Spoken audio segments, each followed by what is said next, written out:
entre otras cosas porque dejó un diario que le cuida las espaldas.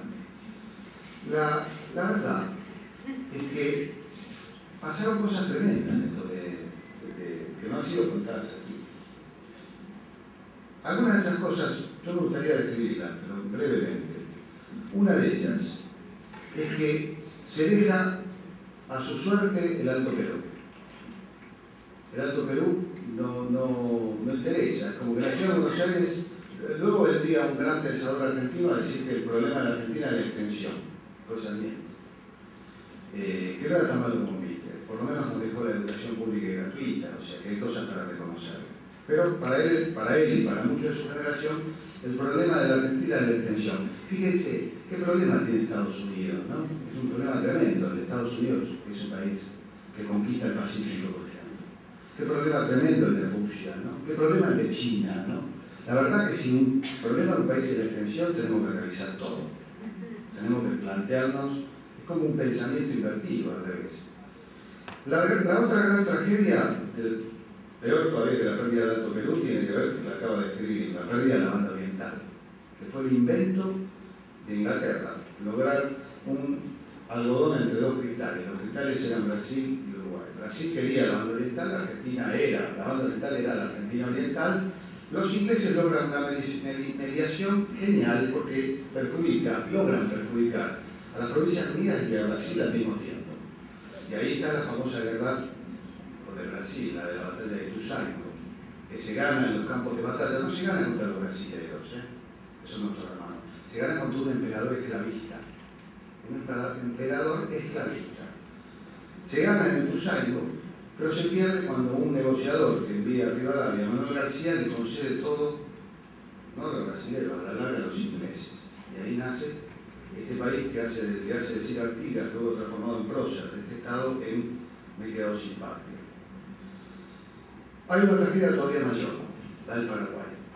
El Paraguay se mantiene aislado, genera alianzas, y vamos un poquito atrás. Hay otro Cepeda, que es el Cepeda en el cual Urquiza y las tropas federales derrotan a Mitre, en el mismo lugar donde es derrotado la ciudad de Buenos Aires por López y Ramírez.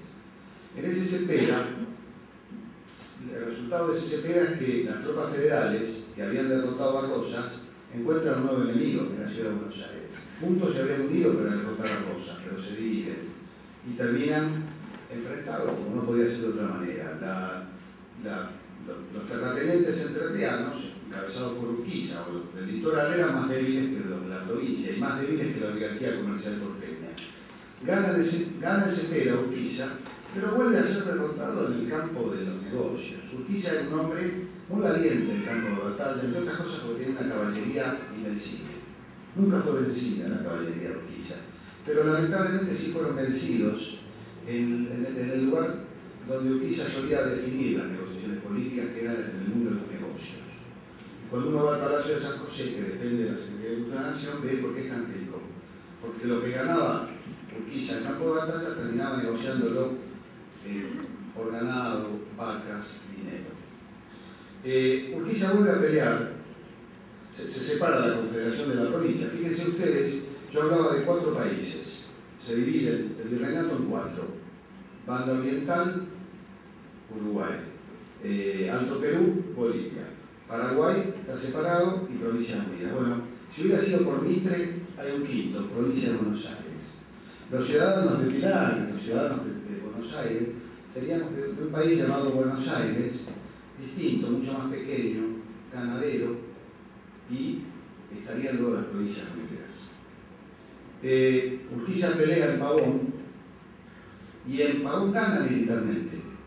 Los cronistas cuentan que el ejército de Mitre se bate en retirada. Incluso Mitre escapa, pero a mitad de camino a Buenos Aires le avisan: che, parece que Urquiza se fue. Urquiza abandona el campo de batalla y se retira. Es un misterio, entre comillas, de la historia. Después se sabe, todo se sabe. Yo ya hago acá una digresión.